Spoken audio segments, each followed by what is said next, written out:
Assalamualaikum warahmatullahi wabarakatuh. Yang terhormat Bapak Dr. Muhammad Shahibul Itmam MH selaku dosen pengampu pada mata kuliah Politik Hukum, dan tak lupa teman-teman seperjuangan kelas B3KI yang berbahagia. Sebelumnya, perkenalkan, nama saya Nina Septa Putri dengan NIM 2020110043. Di sini, saya akan membahas terkait perbedaan politik hukum dan ilmu hukum secara konvensional, serta pendapat pakar politik hukum. Adapun rumusan masalah yang akan saya bahas ialah: pertama, apa pengertian politik hukum dan ilmu hukum secara konvensional. Kemudian yang kedua, apa perbedaan politik hukum dan ilmu hukum menurut pendapat pakar politik hukum. Dan di sini saya juga akan membahas terkait urgensi politik hukum dan ilmu hukum. Langsung saja pada pembahasan yang pertama, perbedaan politik hukum dan ilmu hukum secara konvensional. Nah, bisa dilihat pada layar masing-masing. Perlu kita ketahui terlebih dahulu, konvensional itu apa? Nah, konvensional ini menurut Kamus Besar Bahasa Indonesia memiliki arti kesepakatan umum seperti adat, kebiasaan, atau kelaziman. Dan menurut para ahli itu, pengertian konvensional dapat didefinisikan sebagai aktivitas yang sesuai dengan kebiasaan warga setempat. Aktivitas ini biasanya cenderung kepada kebiasaan, perjanjian kesepakatan dari banyak pihak, atau adat dalam suatu daerah. Kemudian yang kedua, politik hukum. Apa itu politik hukum? Nah, perlu kita ketahui, politik hukum ini merupakan serangkaian konsep, asas, kebijakan, dasar, dan pernyataan kehendak penguasa negara yang mengandung politik pembentukan hukum, politik penentuan hukum, dan politik penerapan serta penegakan hukum. Kemudian, objek yang dipelajari dalam politik hukum ini itu ialah hukum-hukum yang bagaimana itu bisa berbeda-beda, atau hukum ini dihubungkan atau dilawankan dengan politik. Sedangkan ilmu yang dipakai dalam pendekatan atau mempelajari politik hukum itu berupa konsep atau teori dan penelitian. Kemudian pada pembahasan ilmu hukum. Apa itu ilmu hukum? Ilmu hukum ini mencakup dan membicarakan segala hal yang berhubungan dengan hukum. Dan biasanya masalah yang dicakup oleh ilmu hukum itu batas-batasnya tidak bisa ditentukan. Nah, perlu kita ketahui, ilmu hukum ini juga mempunyai objek, yaitu hukum. Menurut Sapcipto Raharjo, tujuan dalam mempelajari ilmu hukum itu banyak sekali. Nah, yang pertama, itu mempelajari asas-asas hukum yang pokok. Kemudian, yang kedua, mempelajari sistem formal hukum. Yang ketiga, mempelajari konsepsi-konsepsi hukum dan arti fungsionalnya dalam masyarakat. Kemudian yang keempat, mempelajari kepentingan-kepentingan sosial apa saja yang dilindungi oleh hukum. Yang kelima, mengetahui tentang apa sesungguhnya hukum itu dan dari mana hukum itu datang atau muncul. Kemudian yang keenam, mempelajari tentang apakah keadilan itu dan bagaimana perwujudan dalam hukum.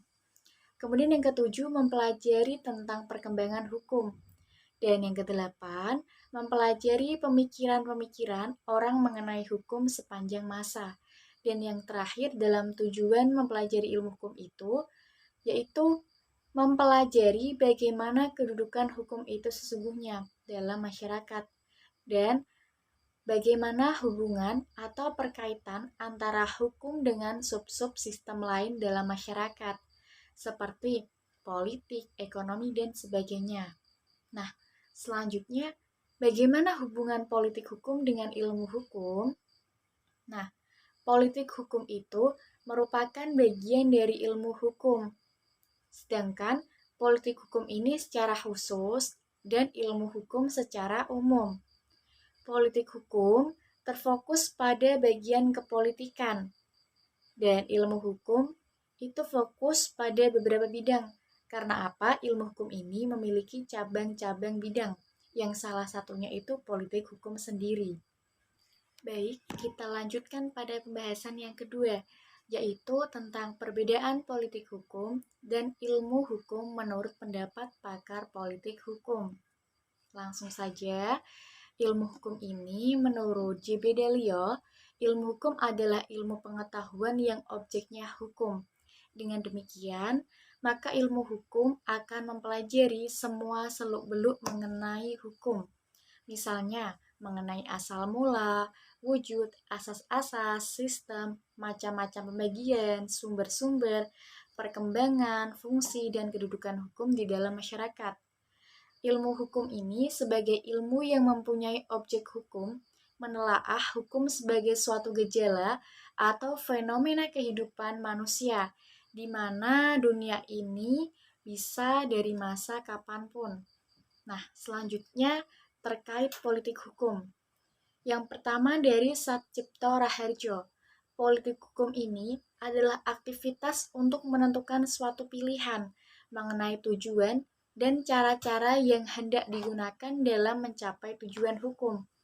Kemudian yang kedua, menurut pakar politik hukum J.B. Delio, politik hukum ini merupakan suatu bidang ilmu yang mempunyai ciri tertentu, yaitu kegiatan untuk menentukan atau memilih hukum mana yang sesuai untuk mencapai tujuan yang akan dikehendaki oleh masyarakat. Selanjutnya, perlu kita ketahui bahwa hukum dan politik itu merupakan dua hal yang tidak dapat dipisahkan satu dengan yang lainnya, yaitu antara hukum dan politik itu sendiri.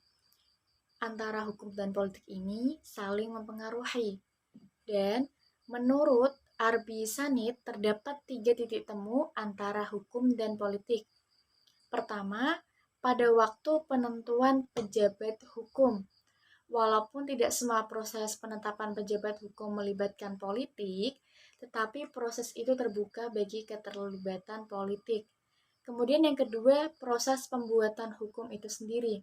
Setiap proses pembuatan kebijaksanaan formal yang hasilnya tertuang dalam bentuk hukum, pada dasarnya adalah produk dari proses politik.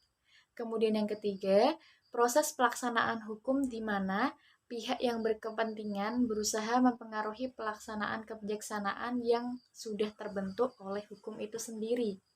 Jadi, hukum dan politik ini ibarat dua sisi dari sekeping uang logam. Dapat dibedakan namun sulit memisahkan.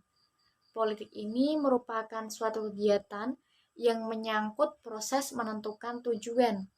Dan politik ini selalu berkaitan dengan ilmu hukum. Keterkaitan antara ilmu hukum dan ilmu politik ini melahirkan ilmu politik hukum. Selanjutnya tentang urgensi politik hukum dan ilmu hukum. Nah, seberapa penting sih politik hukum dan ilmu hukum itu? Perlu kita ketahui pentingnya mempelajari politik hukum dan ilmu hukum. Pertama, pentingnya bagi kita seorang mahasiswa untuk memahami sistem politik Indonesia. Agar apa? Agar kita dapat memahami gejolak politik yang sedang dialami oleh bangsa Indonesia, memahami suatu peristiwa politik hukum yang merupakan awal dari perubahan bagi bangsa. Kemudian, mahasiswa atau kita dapat berpartisipasi dalam memberikan opini tentang peristiwa politik. Karena apa? Opini ini tidak harus berasal dari para ahli hukum, tetapi para pendapat rakyat, mungkin seperti kita, para mahasiswa, dapat ikut berpendapat dalam suatu sengketa politik. Nah, politik hukum ini memiliki arti penting. Karena apa? Setiap hukum yang dibuat dan diterapkan itu sesuai dengan kondisi masyarakat dan harus diatur dengan hukum yang tepat. Politik hukum itu bertugas untuk meneliti perubahan-perubahan yang mana perlu dilakukan terhadap hukum agar memenuhi kebutuhan-kebutuhan dalam masyarakat. Politik hukum ini mengejawantahkan dalam nuansa kehidupan bersama para warga masyarakat. Di lain pihak, juga sangat erat bahkan hampir menyatu dengan penggunaan kekuasaan. Politik hukum juga diperlukan untuk mengatur negara yang terwujud dalam seluruh jenis peraturan yang ada. Adanya politik hukum ini menunjukkan eksistensi hukum negara dan sebaliknya. Eksistensi hukum menunjukkan eksistensi politik hukum dari negara. Kemudian, politik hukum ini mempunyai peran yang sangat penting dalam pembentukan peraturan perundang-undangan dan hukum nasional Indonesia. Mengingat politik hukum dijadikan sebagai pedoman dasar dalam proses penentuan nilai-nilai, penetapan, pembentukan, dan pengembangan hukum nasional di Indonesia. Dan perlu kita garis bawahi bahwa politik dan hukum ini memiliki timbal balik yang sangat erat antara satu dengan yang lainnya, baik dari politik hukum itu sendiri ataupun dari ilmu hukum. Nah, selanjutnya, bagi teman-teman yang masih belum paham terkait materi yang saya sampaikan tadi, silahkan memberikan pertanyaan bisa melalui kolom komentar. Selanjutnya, saya pamit undur diri. Sebelumnya mohon maaf apabila terdapat tutur kata yang kurang berkenan serta kesalahan pada penulisan yang kurang tepat. Saya akhiri. Wabillahi taufiq wal hidayah. Assalamualaikum warahmatullahi wabarakatuh. Terima kasih.